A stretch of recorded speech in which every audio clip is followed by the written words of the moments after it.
Novels paradise میں خوش آمدید۔ نیلم کا مرکز بائی دیبا تبسم ایپیسوڈ 8۔ ہم اپنے ناظرین کو ایک بار پھر بتاتے چلیں کہ جامعہ میں ہونے والے پتھراؤ فائرنگ کے نتیجے میں 2 پولیس اہلکار مارے گئے۔ اس کے علاوہ 25 طالبات زخمی ہوئے جنہیں بذریعہ ایمبولینس قریبی اسپتال منتقل کر دیا گیا۔ البتہ اس سوچی سمجھی سازش کے متعلق ISPR اور DIG کا خود سیکیورٹی وجوہات کی بنا پر میڈیا سے گفتگو پر انکار۔ نیوز اینکر بار بار یہی نیوز چلائی جا رہی تھی، اگر وہ ایماز کے سامنے ہوتی تو اب تک اپنی آخری سانس لے چکی ہوتی۔ وہ صرف پاگل ہوتا، وہ شیشے کی میز پر بازو سے ضربے لگاتا جا رہا تھا، خون رستا جا رہا تھا۔ تمہارا بھیا تمہارا بلبل ان قاتلوں سے نہیں لے پایا، تمہاری بلکتی روح کو قرار نہیں دے پایا۔ مناج اسحاق کو شکست دی گئی ہے۔ سن رہے ہو لوگوں، ایماز کو شکست دی گئی ہے۔ اتنی بری طرح، اتنی چالیں کھٹی پلٹنے والا کون ہے؟ جو کوئی بھی ہو، ایماز کے دشمنوں کی فہرست میں تمہارا اول نمبر ہے۔ اول۔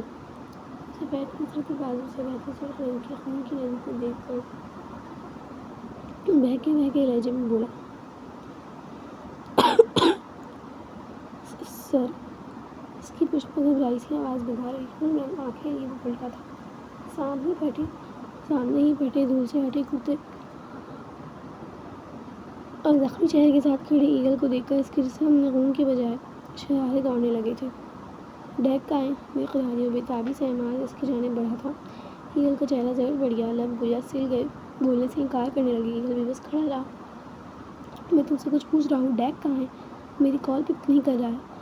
You bastard, tell me where is deck? ایماز نے طیش میں جھنجھوڑتے اس کے زخمی چہرے پر ہی پنجہ رسید کیا، زبردست وار پر ایگل لڑکھڑا کر چند قدم پیچھے کھسک چکا تھا۔ ڈیک و شیرل مر گیا۔ ایگل نے صحیح معنوں میں ایماز پر بمباری کی تھی۔ شٹ اپ، تمہارا خون پی جاؤں گا اگر تم نے مزید ایک لفظ بھی کہا تو۔ ایماز نے اسے گریباں سے جکڑ کر پھر مقابل کیا تھا، کتا چرر کی آواز پیدا کرتا مزید ادھڑ گیا تھا۔ سر، میرا یقین کریں، وہ دونوں بم چیک کرنے گئے تھے وہاں۔ ایگل نے دھیرے دھیرے بولا، سب تمہاری وجہ سے ہوا ہے، سب تم نے ہی کیا ہے، اور کون کر سکتا ہے تمہارے علاوہ؟ سب تم ہی جانتے تھے، نیا بندہ تم ہی ہو۔ بتاؤ مجھے کس نے بھیجا ہے تمہیں، کون ہو تم؟ ایماز بولتا جا رہا تھا، مکوں کی برسات کرتا جا رہا تھا۔ ایگل گرتا جاتا، وہ پھر اسے پکڑ کر مقابل کرتا اور پھر ایک جملہ بول کر مکہ رسید کرتا۔ ہم اگر غدار ہوتا تو کبھی آپ کی اتنی مدد نہ کرتا صاحب۔ ہم خود زخمی ہیں، ہم کو خود اتنا چوٹ آیا ہے۔ ایگل مہاسا ہو اٹھا اپنی صفائی پیش کر رہا تھا۔ تمہیں کیا لگتا ہے میں تمہارا یقین کر لوں گا؟ کھولو اسے، کھولو، تمہاری ڈرامے بازی ابھی ختم کرتا ہوں میں۔ ایماز نے اس کے بازو پر لپٹی پٹی کھینچ کر کھولی، دھڑ دھڑ کٹ کے مارے ایگل کی چیخ نکل گئی تھی۔ اس کے شانے سے نیچے بہت زیادہ کٹ لگے تھے، سیدھے سیدھے گوشت ابھرتا دکھ رہا تھا، بہت گہرا زخم تھا۔ ایماز چند پل کچھ ششدر رہ گیا، سفید لمبی پٹی دور پھینکی اور صوبے پر سر پکڑ کر بیٹھ گیا۔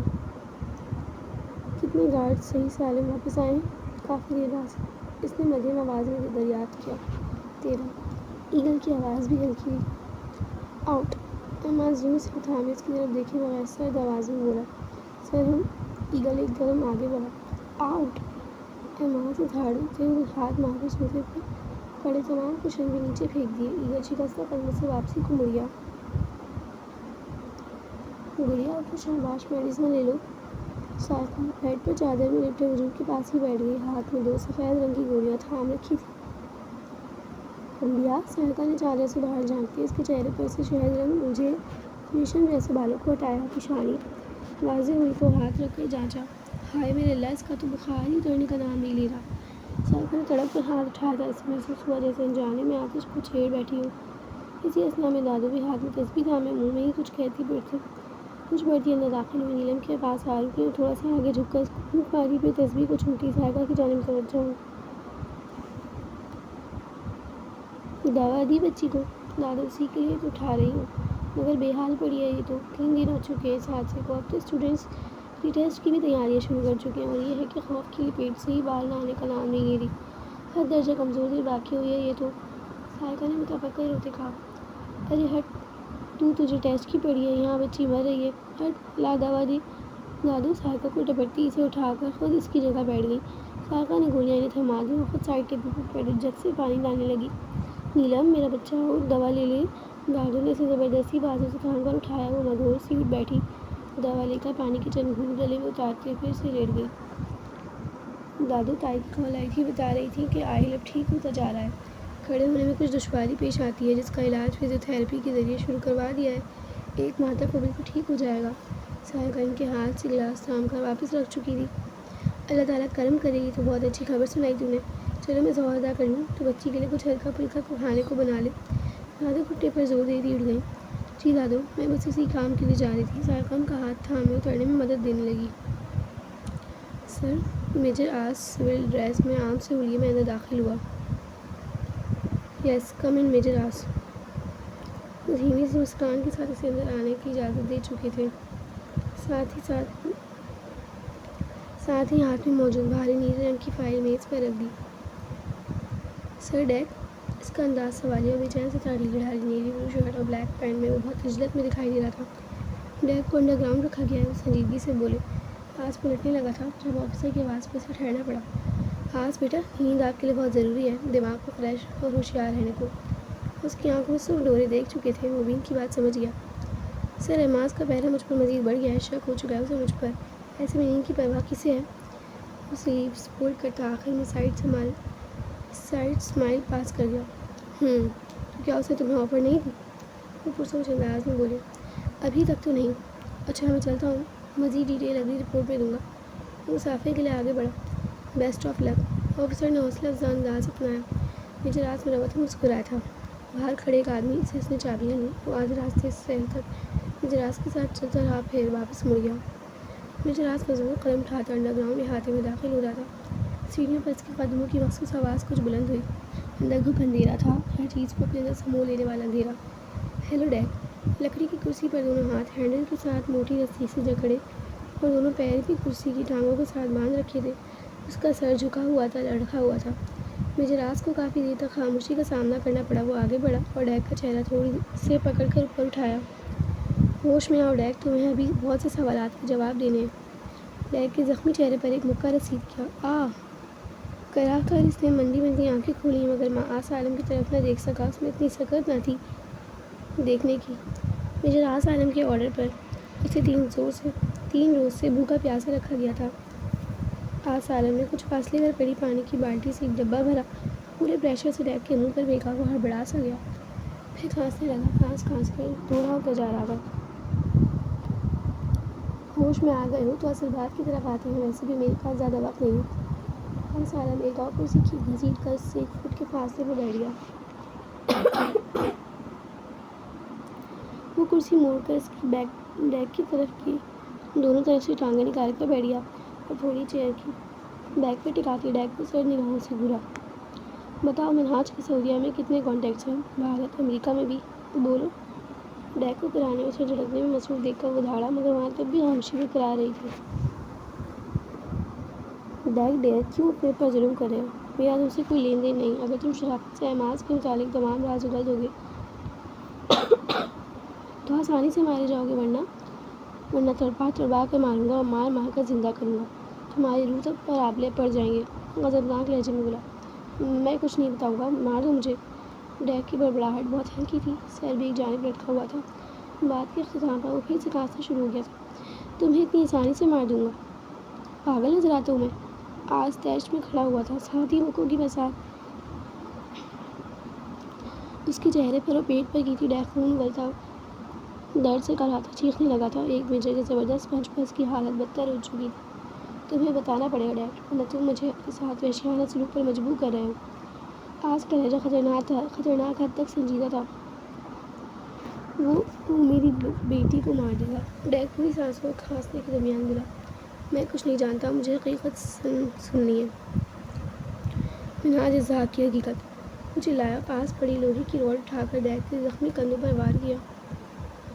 اس کی چیخیں سیل کی خالی دیواروں سے ٹکرا کر واپس آ رہی تھیں۔ چند پل کا تشدد برداشت کرنے کے بعد وہ ہوش و خرچ سے بیگانہ ہو چکا تھا۔ آنکھیں کھولو ڈیک۔ اس نے پانی کا ایک اور ڈبہ اس کے منہ پر اچھالا، پھر ایک اور۔ سیمنٹ کے فرش پر خون اور پانی مل کر ندی سی بہہ نکلی تھی، مگر ڈیک ہلکی سی آنکھیں کھول کر پھر سے موڑ چکا تھا۔ میجر آس عالم نے چیخ کر ایک ٹانگ اس کے پیٹ پر رسید کرتا غصہ نکالا۔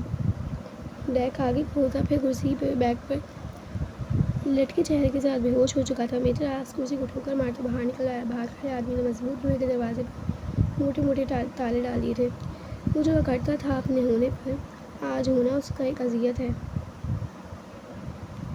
گارڈ نے اسے اندر جانے سے منع کر دیا تھا۔ آج وہ 3 دن بعد احمد سے ملنے آیا تھا۔ ڈیک نے اسے چند کام سونپ رکھے تھے، ان کی تکمیل ہی کی اطلاع دینے وہ حاضر ہوا تھا، مگر احمد کی طرف سے اسے اندر آنے کی اجازت نہیں تھی۔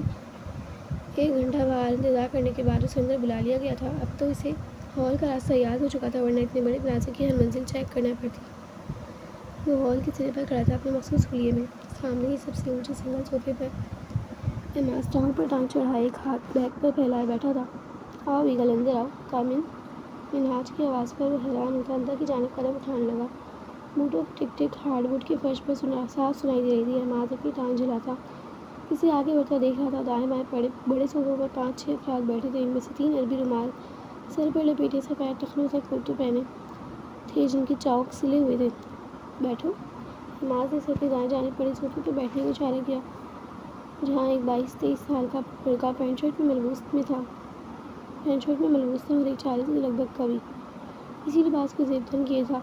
گول دائرے میں لگے صوفے، شیشے کی دیواریں، مہنگی پینٹنگز، روئی جیسا قالین، جگہ جگہ بچھے میٹ، گول بڑی موٹے شیشے کی اسٹائلش میز، عربی سرائیوں سے ڈیکوریٹڈ۔ یہ ہال بہت زیادہ حسین تھا۔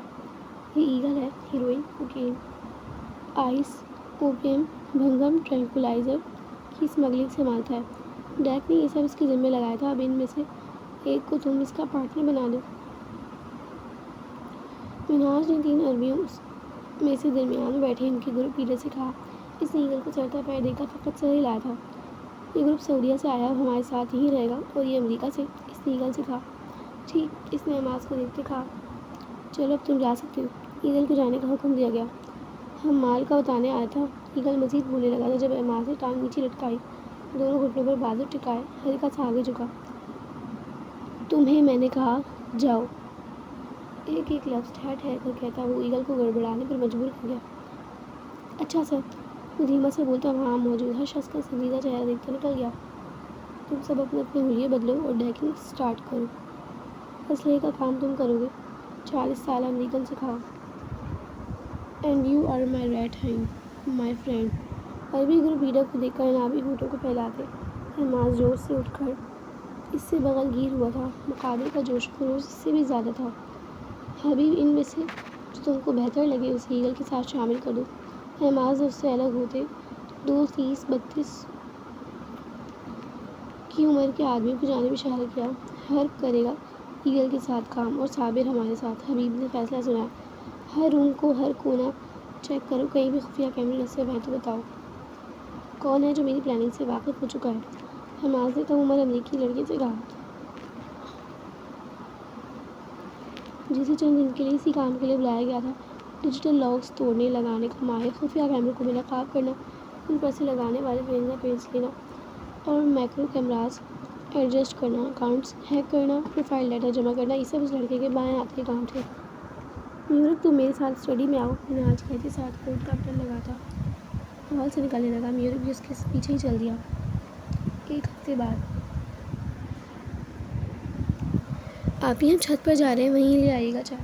نیلم 2 موٹی موٹی کتابیں اٹھائے، پین تھامے، کچھ رف پیپرز لیے، سیڑھیاں چڑھتی اونچی آواز میں بولی۔ اچھا۔ سائیکہ بھی چلاتی آواز آئی تھی۔ اوپر پہنچ کر چارپائی پر کتابیں رکھی سہانی شام کا منظر دیکھا۔ 2 دن قبل اس کا بخار پوری طرح سے اتر چکا تھا، مگر خوف بتدریج قائم تھا۔ اس نے ساتھ والے گھر میں جھانکنے کے لیے پاس پڑی اینٹ اپنے نازک گلابی ہوتے ہاتھوں سے مشکل اٹھائی۔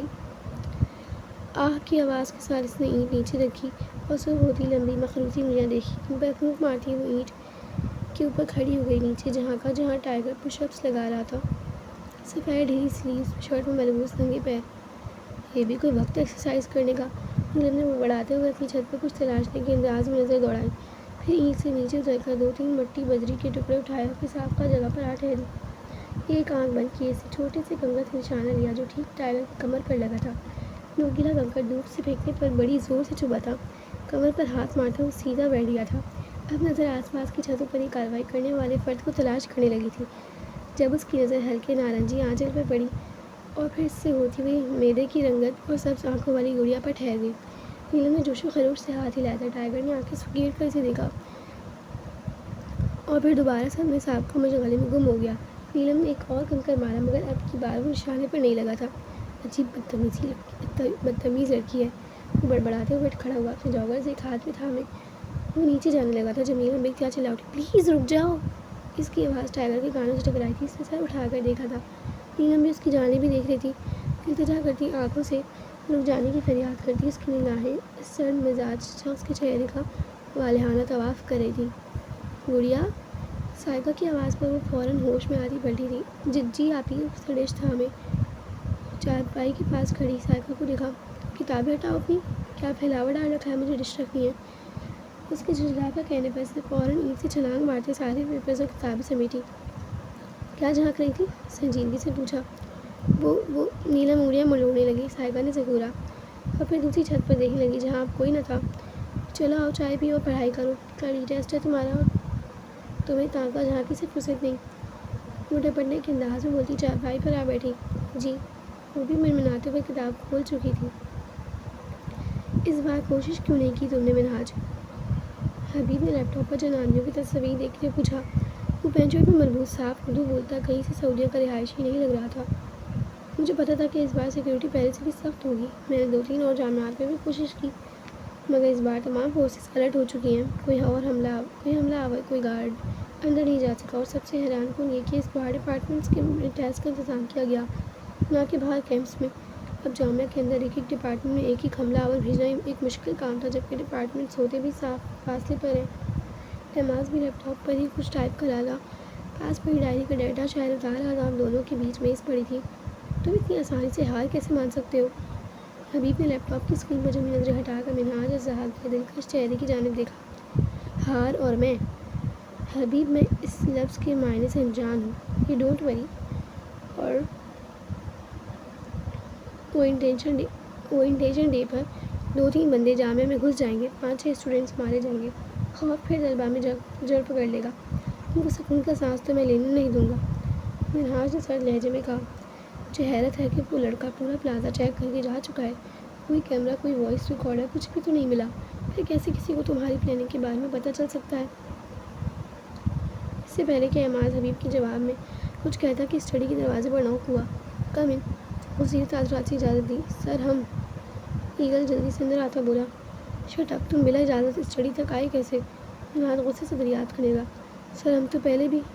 احماس نے کاٹدار لہجے میں اس کی بات کاٹی۔ پہلے کی بات اور تھی، اب کی بات اور ہے۔ پہلے تم ڈیک کی شہ پر دناتے تھے مگر اب ایسا نہیں ہوگا، اگر گارڈز اجازت نہ دیں تو تم اندر نہیں آؤ گے۔ ناؤ لیو۔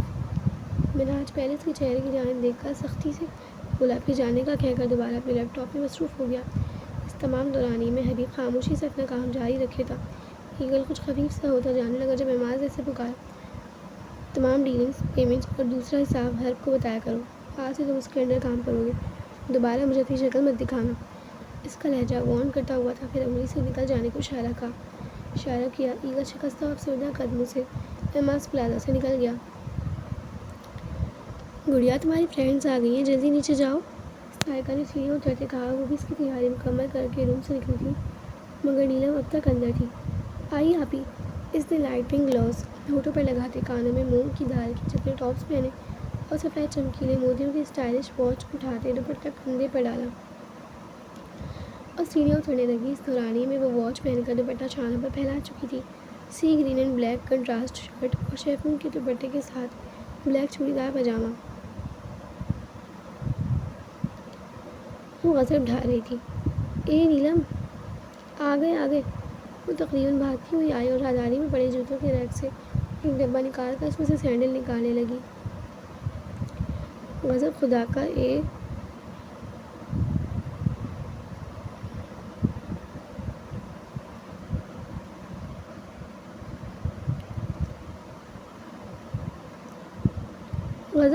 یہ تو پڑھنے جا رہی ہے کہ شادی پر؟ دادو اس کے پیچھے کھڑی چلائیں۔ آج اورینٹیشن ہے دادو۔ نیلم نے جھک کر سینڈل چڑھائی۔ ادھر آ۔ دادو نے اسے اپنے پاس بلایا۔ وہ منہ بناتی سینڈل پہن کر ان کے پاس آ کھڑی ہوئی۔ اللہ نظر بد سے بچائے۔ دادو نے اس کے چہرے پر اوپر سے نیچے پھونک مارتے دوپٹہ اس کے سر پر ٹکا دیا۔ نہیں لگتی ہمیں نظر، وہ جلدی سے کہہ دی۔ دوپٹہ جھٹکتی باہر نکل گئی۔ جہاں ایک ٹیکسی میں اس کی 3 سہیلیاں پہلے سے تیار انتظار میں کھڑی تھیں اور حسن کی اس دیوی کو جلوے بکھیرتے دیکھ کر سب کو اپنی گھنٹوں کی محنت ضائع ہوتی محسوس ہوئی۔ وقت پر پہنچنے پر انہیں آڈیٹوریم میں سیکنڈ رو میں سیٹس مل چکی تھیں۔ اے سی کی ٹھنڈک میں ہلکے میوزک کے ساتھ ان کا استقبال کیا گیا۔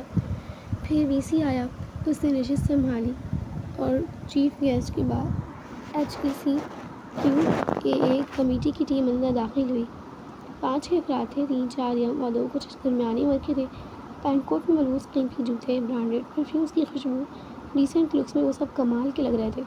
ان سب نے پہلی رو کی نشستیں سنبھالی تھیں۔ ان کی طرف بیٹھنے والا بھورے کندھوں تک آتے بالوں کو پیچھے سے اٹکے ہوئے تھا۔ ان کی کٹنگ اتنی خوبصورت تھی کہ وہ سب میں بہت جچ رہے تھے۔ اس کی رنگ کی مونچھیں بھی کافی گھنی تھیں۔ نیلم کو اس کی مونچھیں ذرا نہ بھائیں۔ کتنا ڈیشنگ بندہ ہے۔ اینڈ ہز موسٹاشز، مونچھیں، او مائی گاڈ کتنی سوٹ کر رہی ہیں اس پر، مہک نے فدا ہونے والے انداز میں کہا۔ بس گاؤں کے وڈیرے ٹائپ لوگوں کی طرح۔ مہک، وہ مہک، نیلم نے فرضی مونچھوں کو مروڑتے نقل اتارتے نام لیا۔ اس کی اس ادا پر پورا گروپ ہنس پڑا۔ ان کی ہنسی آس پاس کے اسٹوڈنٹس نے بھی سنی تھی۔ کتنی ہی بے اختیار نظریں حسن کے اس بے نیاز پیکر پر جم کر رہ گئی تھی، مگر وہ بھرپور اعتماد سے بیٹھی مسکرائے جا رہی تھی۔ تقریب جاری تھی اور ہر کوئی اس کو انجوائے کرتا اپنے مستقبل کے حوالے سے بے پناہ خوف دیکھ رہا تھا۔ اسٹوڈنٹس، دیکھ لیا آپ نے کہ کس طرح ہماری یونیورسٹی نے اپنا اسٹینڈرڈ انکریز کیا اور پاکستان کی ٹاپ 10 یونیورسٹیز میں اپنی جگہ بنائی۔ ایک بار اس ملک کے ادب و احترام میں کھڑے ہو جائیے۔ آج ہم موت سے بچ کر اس آڈیٹوریم میں جمع ہیں تو صرف اس ملک کے محافظوں کی وجہ سے۔ اپنے ملک پر فخر کریں، اس کی سلامتی کے لیے دعا گو رہیں۔ ایک بار پھر آپ سب سے ریکویسٹ ہے کہ نیشنل اینتھم کے احترام میں اپنی نشستیں چھوڑ کر کھڑے ہو جائیں۔ تمام اسٹوڈنٹس، وی سی، چیف گیسٹ، ٹیم ممبر سب کھڑے ہو چکے تھے۔ ترانہ شروع ہو چکا تھا۔ اگر پوری آڈیٹوریم میں کوئی بیٹھا تھا تو وہ تھی نیلم ابرار۔ نیلم، تمہیں نیشنل اینتھم نہیں سنائی دے رہا؟ مہک دبے دبے غصے سے گلائی، مگر وہ ٹانگ پہ ٹانگ جمائے چنگم چبائے کے غبارے پھوڑتی بے نیازی سے اسمارٹ فون کی ٹچ اسکرین پر انگلیاں چلا رہی تھی۔ سنائی دے رہا ہے، کمال بے نیازی سے جواب آیا تھا۔ تو قومی ترانے کے ادب میں کھڑے ہونا تم پر فرض نہیں ہے؟ چبھتا ہوا سوالیہ انداز تھا۔ بالکل بھی نہیں، یہ ادب و احترام تم کو مبارک، لاپرواہی سے جواب دیتے ایک اور غبارہ پھوڑا گیا۔ HECQAA کمیٹی کا وہ بھورے بالوں والا ممبر اسے ہی گھور رہا تھا۔ اس کے تاثرات ایسے تھے جیسے ابھی نیلم کو اٹھا کر آڈیٹوریم سے باہر پھینک دے گا۔ چونکہ وہ اگلی نشستوں میں سے ایک پر کھڑا تھا، تبھی اس نے مڑ کر دیکھا تھا۔ اس کی گھورتی آنکھیں نیلم کے دلکش چہرے پہ جمی تھی۔ سرد نگاہ میں ناگواری کے تاثرات صاف نمایاں تھے۔ یہ آنکھیں وہ کیسے بھول سکتی تھی؟ سیاہ ماسک میں جھانکتی 2 آنکھیں اس کے سامنے جھٹ سے آئیں اور غائب ہوئی تھیں۔ گھبرائیے مت، ہم آپ کے محافظ ہیں۔ گمبھیر بھاری لہجہ اس کی سماعت سے ٹکرایا تھا۔ خون، گولیوں کی آوازیں بے سود پڑا ایک وجود اور دھڑام کی آواز پیدا کرتی سیکنڈ فلور سے نیچے گری لاش۔ اس کے ماتھے پر پسینے کے قطرے ابھر چکے تھے، لب کپ کپانے لگے تھے۔ اس کا سیل ہاتھ سے چھوٹ کر گر چکا تھا۔ کان سائیں کرنے لگے، آنکھوں میں بس وہی 2 آنکھوں کا عکس ابھر رہا تھا۔ وہ ممبر کب کا سیدھا ہو چکا تھا، ترانہ ختم ہو چکا تھا، سب دوبارہ اپنی نشستیں سنبھال چکے تھے۔ تمہیں کیا ہوا نیلم؟ روٹھے کی مانند سفید پڑتے اس کے چہرے کو دیکھ کر مہک نے پوچھا۔ کچھ نہیں، نیلم نے پسینہ صاف کرتے کہا، ساتھ ہی نظریں اسٹیج پر ٹکا دی جہاں انہیں آئندہ شیڈول سے آگاہ کیا جا رہا تھا۔ تمام اسٹوڈنٹس سے درخواست ہے بیک ڈور اوپن مت کریں، فرنٹ ڈور سے باہر جائیں۔ مائک میں گائیڈ بار بار یہی الفاظ کہہ رہا تھا۔ آڈیٹوریم اچھا خاصا بڑا تھا، ایسے میں 6 دروازے پوزیشن وائز لگائے گئے تھے، مگر جانے کیوں صرف فرنٹ ڈور استعمال کیا جا رہا تھا۔ دیکھتے ہی دیکھتے اسٹوڈنٹس کم ہونے لگے۔ نیلم اٹھو، یہیں بیٹھے رہنے کا ارادہ ہے کیا؟ مہک نے اس کا کندھا جھنجھوڑا۔ چلو۔ نیلم کی نظریں اب بھی اس شخص پر تھیں، مگر وہ ہاتھ تھامے سیل فون پر تیزی سے انگلیاں چلا رہا تھا۔ پھر رک جاتا اور ہونٹوں پر 2 انگلیاں رکھ کر سوچنے لگتا، پھر ٹائپنگ اسٹارٹ کر دیتا۔ نیلم اس سے نظریں بچاتی اسٹوڈنٹس کی باہر جانے والی قطار میں گھس گئی۔ ابھی باہر نکلی ہی تھی کہ آؤچ! اس کے پیچھے موجود لڑکے نے جان بوجھ کر کونی ماری تھی۔ اوہ سوری، اب شرمندگی ظاہر کر رہا تھا۔ Are you blind? نیلم چیخی۔ میں نے سوری کہا تو ہے۔ لڑکے کو چھیڑنا بھاری پڑنے لگا۔ آڈیٹوریم سے نکلنے والے چند اسٹوڈنٹس بھی ان کی جانب متوجہ ہو گئے۔ پہلے جان بوجھ کر تھرڈ کلاس حرکتیں کرتے ہو، پھر اسی سڑی شکل سے سوری کرنے لگتے ہو، ایڈیٹ! وہ اپنی سنا کر کہتی شہانے سے پھسلتے دوپٹے کو ٹکاتی آگے بڑھ گئی، جبکہ وہ خوش لگا سے لڑکا شرمندہ کھڑا ہی رہ گیا۔ نیلم ہر کسی سے پنگے مت لینے بیٹھ جایا کرو، آشی نے ناگواری سے کہا۔ ہمیں لیکچر دینے کی ضرورت نہیں ہے، وہ تب کر بولی تھی۔ وحشت ہو رہی تھی اسے اپنے آس پاس موجود لوگوں سے۔ صرف لڑکے نہیں، لڑکیاں بھی ایسے ہی دیکھ رہی تھی جیسے میوزیم میں رکھا کوئی حسین سنگین مجسمہ ہو۔ اسے غصہ آنے لگا، خواہ کی تیار ہو گئی۔ یار کلاسز تو رمضان کے بعد شروع ہوں گی، 3 دن بعد پہلا روزہ ہے، کیوں نہ اس سے پہلے کوئی گھومنے کا پروگرام بنا لے، کوئی ہارر ٹائپ جگہ۔ بینا نے جلدی سے کہا، مبادا کوئی تخت کلامی نہ ہو جائے۔ یار موٹا پیلس جاتے ہیں، ایسا زبردست میوزیم ہے اور اس کے بارے میں کافی کچھ سن چکے ہیں۔ مہک نے چہک کر کہا، ویسے بھی اسے تاریخ سے بہت لگاؤ تھا۔ باتوں میں وہ لوگ کوریڈور سے نکل چکے تھے، آگے ڈپارٹمنٹس تھے۔ وہی موٹا پیلس جس کے بارے میں انگلش کے سر نے بتایا تھا۔ لیکن یار وہ تو ہسٹوریکل جگہ ہے، 1927 میں تعمیر کیا گیا، پھر برصغیر کی تقسیم کے بعد پاکستان کا حصہ بنا۔ پہلے راجستھانیوں کا اڈہ تھا، پھر میوزیم میں بدل دیا، اور پھر جانے کیا تاریخی واقعات جڑے ہیں اس جگہ سے۔ نیلم اکتائے ہوئے لہجے میں بولی، کم آن، ہسٹری پڑھنے میں اتنا مزہ آتا ہے۔ مہک بحث کرنے کے انداز میں بولی، مزہ؟ Too much boring subject. یہ لیڈر 1887 میں پیدا ہوا، 1920 میں مر گیا، 1900 میں امریکہ پڑھنے گیا، 1910 میں یہ ایوارڈ لیا۔ ہسٹری پڑھنے میں نہیں ڈیئر، ہسٹری کا پارٹ ہونے میں مزہ آتا ہے۔ نیلم نے جیسے میدان مار لیا تھا۔ یار بحث بند کرو اور سب کل کا ریمائنڈر سیٹ کر لو، 2 بجے تک نکلیں گے، 6 بجے تک رش رہتا ہے میوزیم میں، آشی نے کہا۔ ہمارا سینڈ فون؟ نیلم جیسے ابھی کوما سے اٹھی تھی۔ اوہ نو یار، اوڑی میں ہی رہ گیا۔ یہاں جانے پر وہ روحاسی لہجے میں بولی، پلیز نیلم، اب میں اتنا چل کر واپس نہیں جانے والی۔ مہک نے ہاتھ کھڑے کیے، میں بھی، سوری یار، دفعہ ہو سب کی معذرت کرنے پر وہ پیر پٹکتی واپس قدم اٹھانے لگی۔ ہم اپنا ڈپارٹمنٹ وزٹ کرنے جا رہے ہیں، آشی نے پیچھے سے ہانک لگائی۔ جہنم میں جاؤ، وہ چلاتے ہوئے غصے سے تیز قدم اٹھاتی اوڑی کی طرف جانے لگی۔ کوریڈور کا سناٹا بتا رہا تھا کہ تمام اسٹوڈنٹس جا چکے ہیں۔ تم بہت خوش مزاج اور حد درجے کے بدذوق و منہاج۔ حبیب سگار پیتے لڑکے لکڑی کی کرسی پر ٹیک لگائے بیٹھے بولا۔ رائفل کا میگزین چیک کر کے لگاتے ہیں، معاذ نے سوالیہ نگاہوں سے اسے دیکھا۔ وہ اور حبیب جنگل کی طرف شکار کو نکلے تھے۔ حبیب کو اتنا شوق نہ تھا، میورک بھی اسلحے کے کام میں مصروف نہیں آیا تھا۔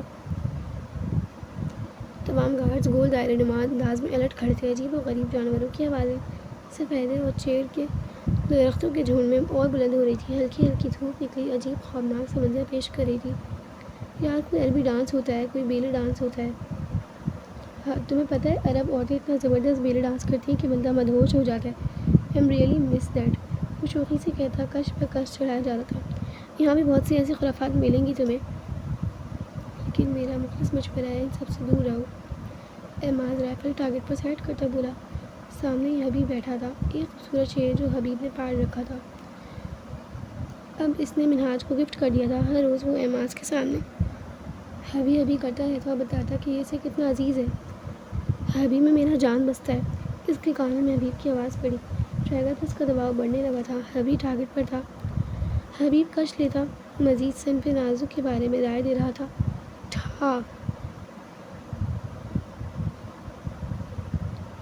معاذ کی رائفل سے نکلی بلٹ کی آواز کافی زوردار تھی۔ شاخوں پر بیٹھے اونگتے پرندے فوراً آسمان کی جانب اڑان بھرنے لگے۔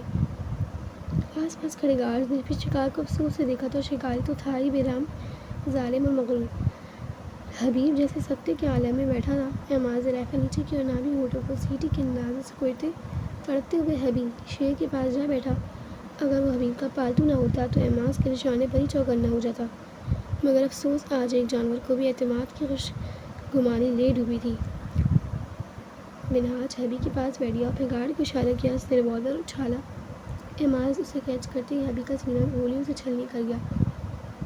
پورا میگزین خالی ہو چکا تھا۔ حبیب معاذ کی پشت کو گھورا تھا، مگر وہ دھندلی ہوتی جا رہی تھی، گرم سیال اس کی آنکھوں سے بہتا چلا جا رہا تھا۔ معاذ نے اس کی اکھڑی کھال کو تیز دھار چھری سے چھیل دیا، پھر گوشت پر مکھی رسید کرتا رہا۔ چند قطرے اس کی سفید تنگ گردن پر بھی گرے تھے۔ ہاتھ گھسا کر شرر کی آواز سے اس نے اندازاً حبیب کا دل نکال لیا۔ وہاں کھڑے تمام گارڈز کو اس منظر سے کراہیت آئی تھی۔ ان کی نظریں زمین پر جم گئی تھیں۔ درندہ صرف شخص اطمینان سے اپنے کام میں مصروف تھا۔ یہ تم نے کیا کیا ہے معاذ؟ حبیب صدمے سے چور لہجے میں بولا۔ حبیب شیر کا دل ابھی تک اس کے ہاتھ میں پھڑپڑا رہا تھا، دھڑک رہا تھا۔ لال رنگ کا مادہ اس کا پورا ہاتھ رنگ چکا تھا۔ یہی نہیں بلکہ خون کی ندیاں اس کی کلائیوں سے ہونے تک جا رہی تھی، مگر وہ گوشت کے اس ٹکڑے کو دبوچے ہوئے تھا۔ بڑی بے رحم گرفت تھی اس کی۔ یہ میرا فیورٹ لائن تھا، میرا چیتا۔ آج کتنے دن سے میں نے تمہیں یہ گفٹ کیا تھا، تم نے کیا کیا؟ میرے حبیب کو مار دیا۔ کیا ملا تمہیں حبیب کو مار کر؟ حبیب کی آنکھیں نم تھیں، لہجے میں تڑپ تھی۔ اعماز ہنسنے لگا، پھر یہ ہنسی قہقہوں میں بدل گئی۔ یہ قہقہوں کی آواز بلند ہوتی چلی گئی۔ وہاں موجود ہر شخص کو کھوکھلے قہقہوں سے وحشت محسوس ہوئی تھی۔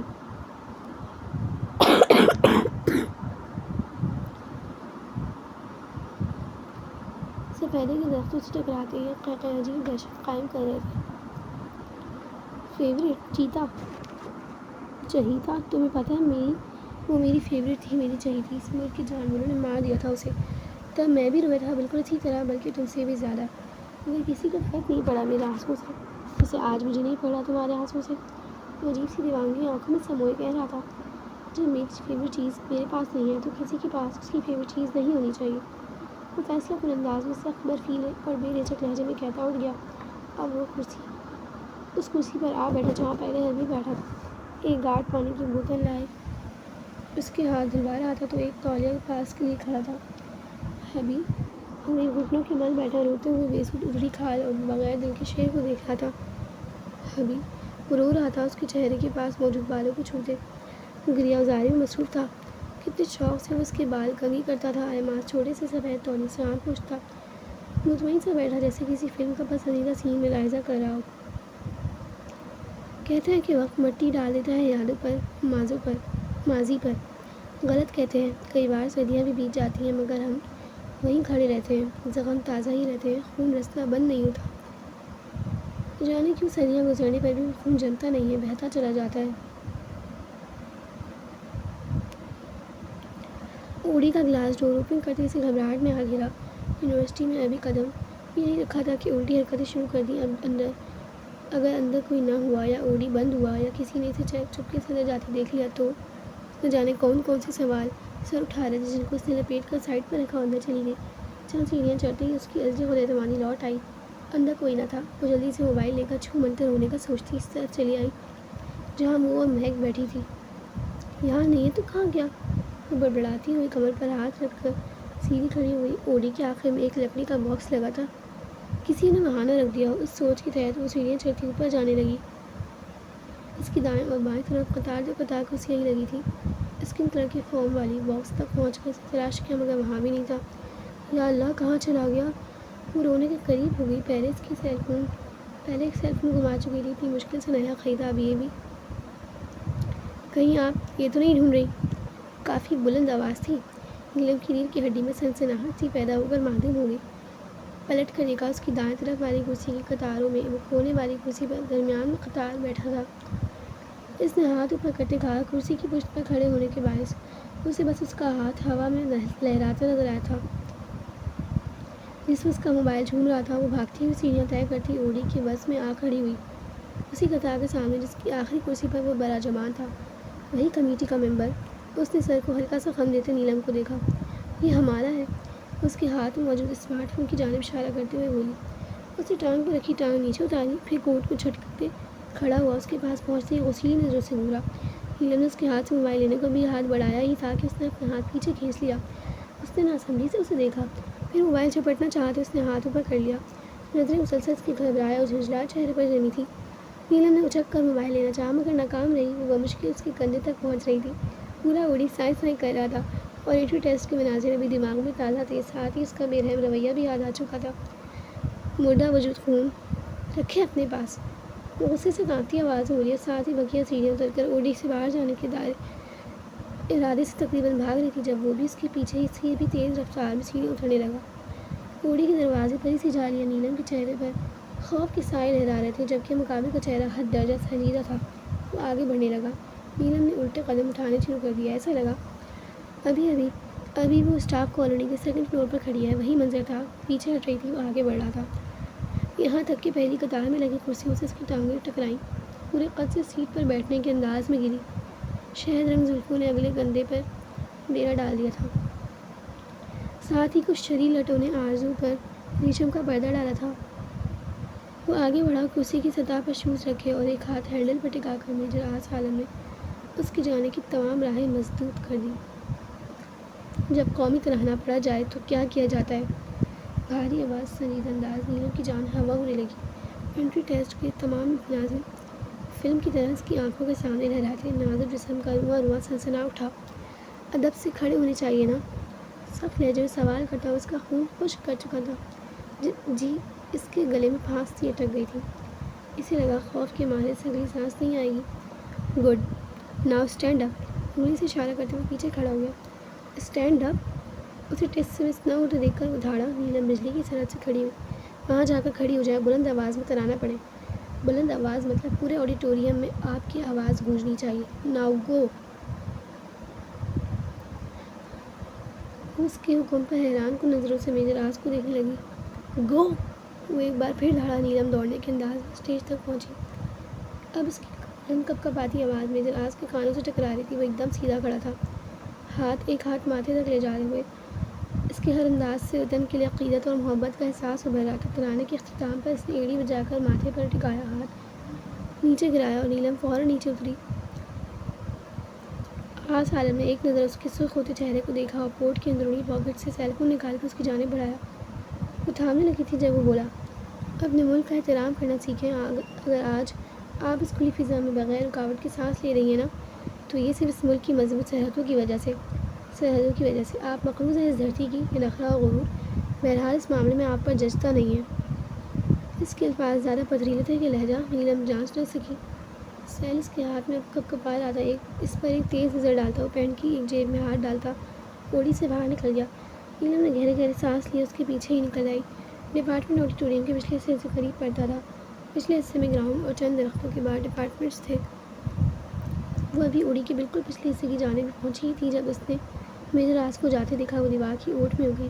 میجر اعظم جا رہا تھا اور ایک عام سے لباس میں ملبوس آدمی آ رہا تھا، جیسے کوئی مالی یا چپراسی۔ وہ دونوں بالکل پاس سے گزر رہے تھے جب فائر کی آواز آئی۔ نیلم کی چیخ حلق میں ہی دب گئی۔ ڈر کر اس نے دیوار سے سر آگے نکالے جھانکا۔ گولی آدمی کے سینے پر لگی تھی۔ میجر اعظم ریوالور واپس پاکٹ میں ڈال ڈالا، پھر گاگلز چڑھائے اور ایسے چلتا بنا جیسے ابھی کچھ ہوا ہی نہیں۔ پیچھے نیلم ایک بار پھر چکرا کر گری تھی۔ میجر اعظم عالم نے پلٹ کر دیکھا، اس سے کافی فاصلے پر تھی۔ آل ڈیڈ، سب مر گئے۔ اطلاع دیتے ہی اس نے پاور بٹن پریس کیا اور اس بے ہوش وجود پر ایک نظر ڈالتا تعصب سے چہرہ ڈھکتا مڑ گیا۔ اسے بہت سے کام تھے، وہ جگہ جگہ رک کر کمزور دلوں کی دلجوئی نہیں کر سکتا تھا۔